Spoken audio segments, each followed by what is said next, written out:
మా ఇంట్లో ఒక పాప ఉంది, ఆ చిన్న పాప. మా ఇంటిలోన ఒక చిన్న పాప ఉన్నది, ఎత్తుకోకపోతే మరి కోపమొస్తుంది. కోపమొస్తే పాప ఏం చేస్తుంది? కోపమొస్తే గట్టిగా అరుస్తుంటుంది, అరుచుకుంటూ తనని తాను గీరుకుంటుంది.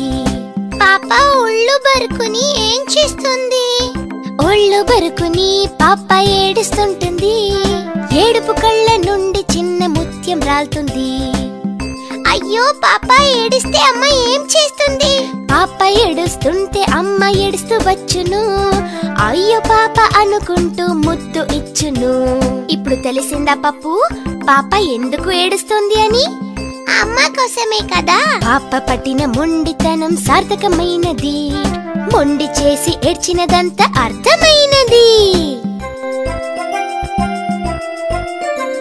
మా ఇంటిలోన ఒక చిన్న పాప ఉన్నది, ఎత్తుకోకపోతే మరి కోపమొస్తుంది.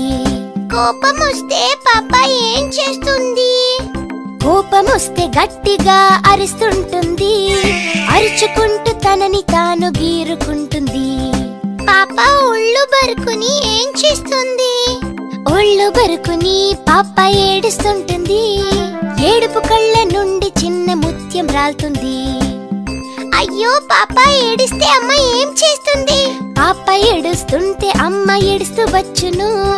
అయ్యో పాప అనుకుంటూ ముద్దు ఇచ్చును. ఇప్పుడు తెలిసిందా పప్పు, పాప ఎందుకు ఏడుస్తుంది అని? అమ్మ కోసమే కదా. పాప పట్టిన మొండితనం సార్థకమైనది, మొండి చేసి ఏడ్చినదంతా అర్థమైనది.